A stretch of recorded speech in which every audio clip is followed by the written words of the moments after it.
I just want to spend a few minutes with you tonight to talk about the Join Together program. This is a program that is awesome.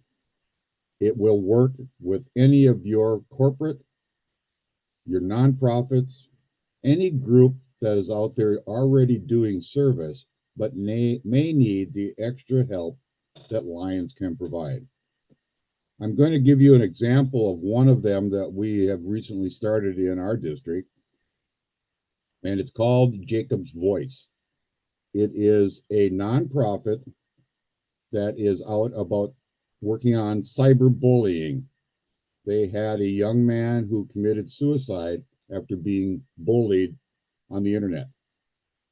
So they started a corporation. They are out there getting the word out, working on this, but they realized that they needed more help.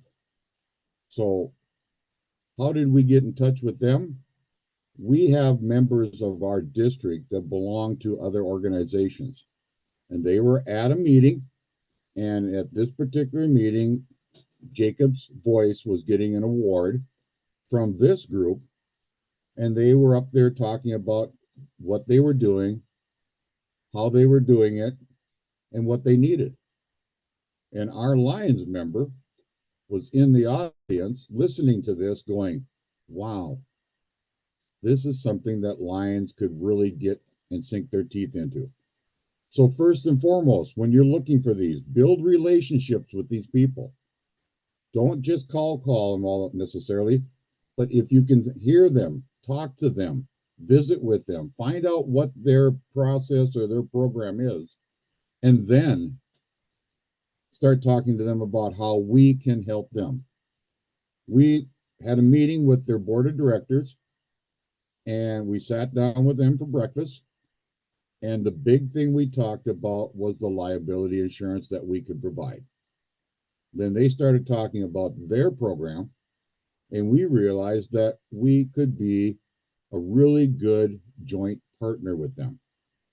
So after we went through, we explained everything that they needed to know, including the due structure. Yes, there is a cost involved, but what we could do as a family. And I think one of the things that we talked about, of course, obviously was the insurance, but the fact that they become part of a family of 1.4 million lions worldwide. And so talking to them and getting them involved with that and being enthusiastic and positive, we turned around. We had our very first meeting with what they call their Jacob's crew. That's their volunteers. Now, they told us typically they get anywhere from 40 to 50 people at a meeting, of which, yes, there was about 40, I think I counted 42 people.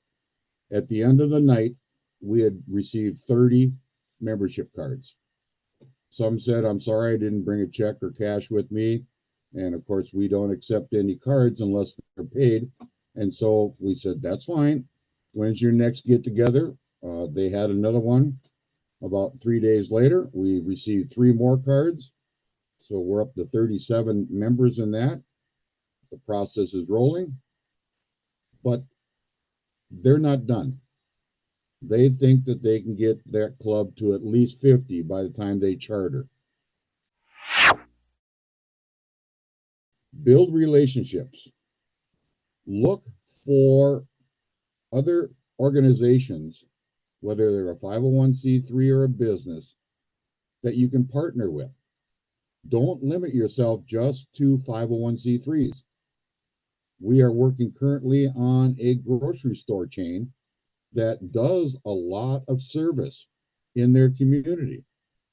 We are approaching them to see if they can, one, start a corporate Lions Club, and then two, go out to each one of their stores and see if their stores are big enough to start a Lions Club. Again, looking for people that are doing service, people that are helping your community, people that may not have the resources that Lions have. Remember, there are all sorts of grants coming through LCI and LCIF. And so take advantage of these, explain them to them. And one of the things we found out with Jacob's Voice is that the Quest program would probably be a really, really good fit with them. And as we were trying to explain it to them, I had a nice lady in the back of the room raise her hand and said, "Is that the same Quest program that's been around for at least 15, 20 years?" I said, "Yes, ma'am." And she goes, "Oh, well, before I retired and moved up here, I used to be a school teacher and we had the Quest program in our school." Talk about an easy sell. Within minutes, they had decided that this is something they want to look into, pursue. We had the syllabus with us. They looked at it and they said yes. So again, when we're out there looking, talk to everybody and anybody that belongs to a corporation. A lot of corporations right now are getting that we want to be part of the community, that feel good type situation, and they want to give back. What better way than to talk to them about starting a Lions Club and giving them a formal organization in which they can work with and do the things that they want to do? So, again, don't discount any group. Look around your community, look around your area, and then start building a relationship with them. And then take it to the next step. Start talking to them about starting a Lions Club so that we can assist them do what they're already doing, just giving them more support, more people to help, and a name that is known worldwide.